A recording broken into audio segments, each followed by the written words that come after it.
ওখানে অস্ত্র ভাণ্ডার ছিল নাকি পরে বদনাম করার জন্য কেউ রেখে গেছে, এগুলো সবটাই এখনো পর্যন্ত একটা তর্ক সাপেক্ষ বিষয়। এখন যতক্ষণ না অফিসিয়ালি সেগুলো দেখা যাচ্ছে এবং কেন্দ্রীয় তদন্তকারী সংস্থা সেন্ট্রাল ব্যুরো অফ ইনভেস্টিগেশন তা নিয়ে স্পষ্টভাবে কিছু বলছে, কোন জায়গায় পাওয়া গেছে সেই জায়গাটায় এর আগের দফায় যে সেন্ট্রাল এজেন্সি এসছিল, আগের দিন তো আর একটা সেন্ট্রাল এজেন্সি একজনের বাড়ি তল্লাশি করে গেছে, সেদিনকে তো এসব শোনা যায়নি। তাহলে আজকে হঠাৎ অস্ত্র ভাণ্ডারের কথা শোনা যাচ্ছে, তো ফলে এগুলো কোনো একটা ওয়েল ডিজাইনড ক্যাম্পেনের জন্য পরিস্থিতিটা তৈরি কি তৈরি নয় সেটা খতিয়ে দেখতে হবে। আমার মনে হয় it is too early to make any comment, because কি পাওয়া গেছে সেটাও আমরা এখনো দেখতে পাচ্ছি না এখনো পর্যন্ত, আর সেটা কিভাবে উদ্ধার হলো বা কতটা কি উদ্ধার হলো সেটা নিয়ে অফিসিয়াল কোনো ব্রিফিং এখনো পর্যন্ত নেই। মেঝে খুঁড়তেই বোমা, বন্দুক, বিস্ফোরক উদ্ধার হলো। সিবিআই সিআরপিএফ এর পর পৌঁছে গেল এনএসজির কমান্ডোরা। এক্সপ্লোসিভ অর্ডিন্যান্স ডিসপোজাল রোবট এনে বিস্ফোরক উদ্ধার করা হলো। সেই বিস্ফোরক নিষ্ক্রিয়করণের প্রক্রিয়া কিছুক্ষণ আগেই শুরু হয়। রোবট এবং অত্যাধুনিক যন্ত্র নিয়ে সন্দেশখালীতে এনএসজি। প্রশ্ন উঠছে যে এনএসজিকে কেন ডাকতে হলো? তাহলে যে বিস্ফোরক উদ্ধার করা হয়েছে সেটি কি অতি উচ্চ ক্ষমতা সম্পন্ন বিস্ফোরক? প্রচুর পরিমাণে বিস্ফোরক রয়েছে। প্রশ্ন হচ্ছে যে বাড়ি থেকে এই বিপুল পরিমাণে আগ্নেয়াস্ত্র পাওয়া গেছে, এই আগ্নেয়াস্ত্র কারা মজুত করেছিল, কেন মজুত করেছিল? শাহজাহানের গড়ে বিদেশি আগ্নেয়াস্ত্র, বোমা, কার্তুজের হদিশ মেলায় চাঞ্চল্য তৈরি হয়। জানা যাচ্ছে সিবিআই সূত্রে কম করে 12টি আগ্নেয়াস্ত্র পাওয়া গিয়েছে, এর মধ্যে একাধিক আগ্নেয়াস্ত্র বিদেশি বলে সিবিআই সূত্রে জানানো হচ্ছে। সরবেরিয়ায় সিবিআই অভিযানে প্রচুর অস্ত্র উদ্ধার হয়। এর পাশাপাশি বিস্ফোরক উদ্ধার হয়। অত্যাধুনিক অতি উচ্চ ক্ষমতা সম্পন্ন রোবট এনে এই বিস্ফোরক উদ্ধার করার পর তার নিষ্ক্রিয়করণের প্রক্রিয়া শুরু হয়। একদম সরাসরি চলে যাব এই মুহূর্তে গ্রাউন্ড জিরোতে। যে বিস্ফোরক উদ্ধার হয়েছে, যে বিস্ফোরক উদ্ধার করেছে এই রোবট, সেই বিস্ফোরক নিষ্ক্রিয় করার কাজ এই মুহূর্তে এনএসজির বম্ব স্কোয়াড আধিকারিকরা তারা কিভাবে চালাচ্ছেন কথা বলবো। আমাদের সঙ্গে সরাসরি রয়েছেন আমাদের প্রতিনিধি পার্থ প্রতিম ঘোষ। পার্থ, জানাও আমাদের। দেখো, এখন এই যে জায়গায় আমরা দাঁড়িয়ে রয়েছি আগারহাটি গ্রাম পঞ্চায়েতের সরবেরিয়ার, এই জায়গায় সম্পূর্ণ যে জায়গা রয়েছে চারিদিকে ভেরি এলাকা অন্ধকার হয়ে রয়েছে।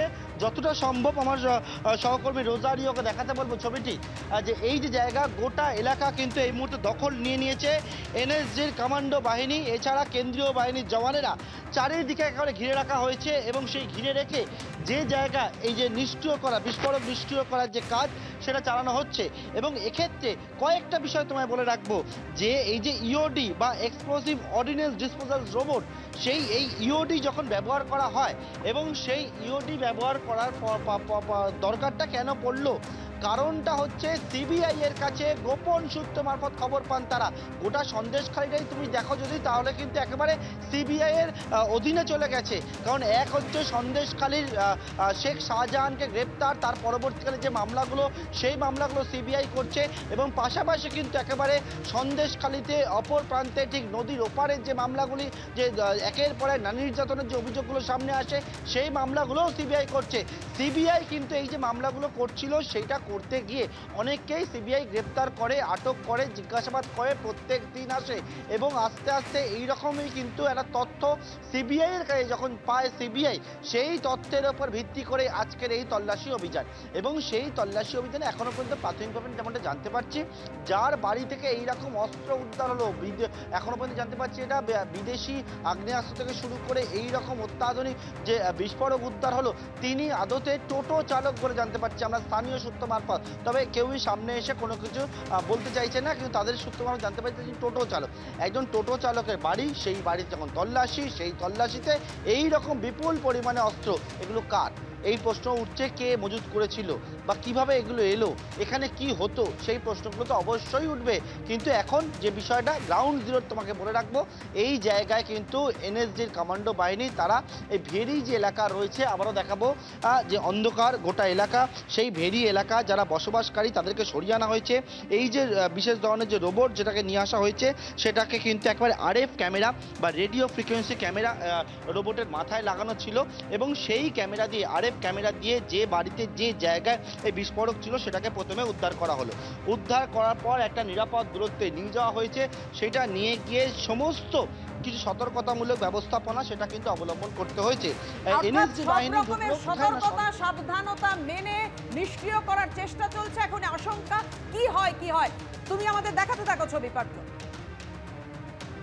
গত কয়েক ঘন্টা একেবারে রুদ্ধশ্বাস অপারেশন। প্রথমে গোপন সূত্রে খবর পেয়ে সিবিআই টিম পৌঁছে গেল সেখানে, কেন্দ্রীয় বাহিনী নিয়ে চলল তল্লাশি। এরপর খবর পাঠানো হলো এনএসজি কে। এনএসজি কমান্ডোরা এসে সেই অপারেশন শুরু করলেন, যেখানে বিশেষ প্রযুক্তি অত্যাধুনিক রোবটের সাহায্য নেওয়া হলো।